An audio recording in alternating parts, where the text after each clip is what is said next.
सबको प्रभु यीशु मसीह के नाम में जय मसीह के दोस्तों, एक बार फिर से स्वागत है आप सबका एक नए वीडियो के साथ। जिसको मैं यहाँ पर स्पष्ट करना चाहता हूँ वो ये है कि ऐसा होने वाला है कि बहुत से दोष ना लगाओ वाले मसीही आएंगे और बहुत कुछ लिखेंगे कमेंट में।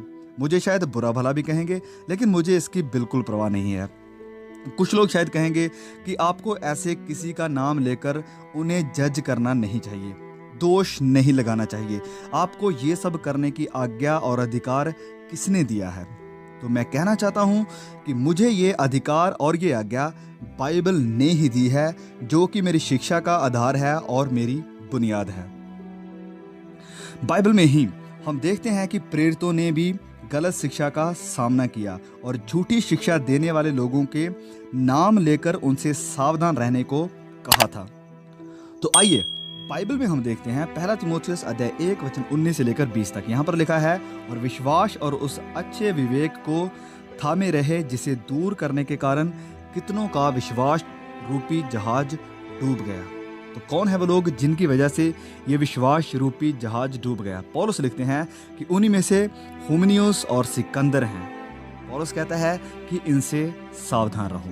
फिर पौलुस लिखते हैं दूसरा तीमुथियुस अध्याय 4 वचन 14 और 15 में। यहाँ पर लिखा है, सिकंदर ठठेरे ने मुझसे बहुत बुराइयां की हैं, प्रभु उसे उसके कामों के अनुसार बदला देगा।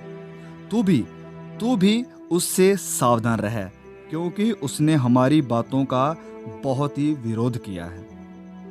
अब एक अंतिम आखिरी वचन जो कि इस बात को पूरी तरह स्पष्ट करता है। जब पौलुस ने पतरस पर दोष लगाया था, वो भी सबके सामने, क्योंकि पतरस गलत जा रहा था। हम वचन में पढ़ेंगे गलातियों अध्याय 2 वचन 11 से लेकर 14 तक। यहाँ पर लिखा है कि जब कैफा यानी पतरस अंताकिया में आया तो मैंने उसके मुंह पर उसका सामना किया, क्योंकि वह दोषी ठहरा था, इसीलिए कि याकूब की ओर से कितने लोगों के आने से पहले वह अन्य जातियों के साथ खाया करता था। परंतु जब वह आए तो खतना किए हुए लोगों के डर के मारे उनसे हट गया और किनारा करने लगा। और उसके साथ शेष यहूदियों ने भी कपट किया, यहाँ तक कि बरनबास भी उनके कपट में पड़ गया।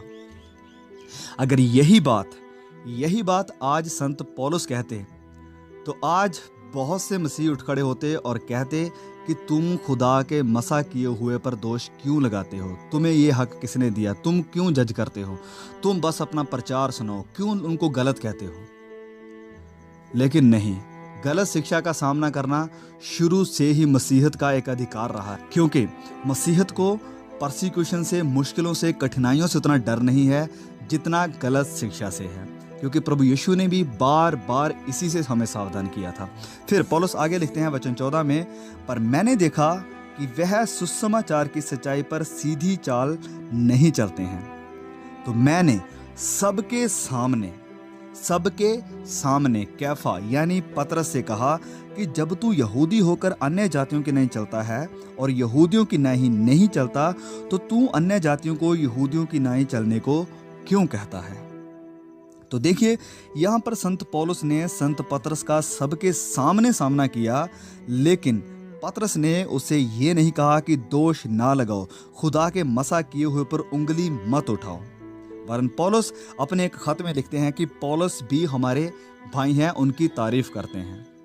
मसीही इतिहास के बहुत ही जाने माने थियोलॉजियन जॉन काल्विन ने बहुत ही बढ़िया बात कही है कि एक पास्टर के पास 2 आवाज़ें होनी चाहिए।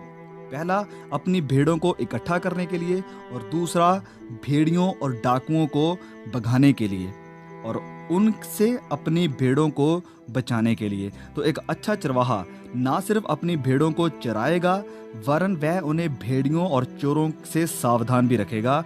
और यही मैं सोचता हूँ कि हर सच्चे सेवक की रिस्पॉन्सिबिलिटी होनी चाहिए।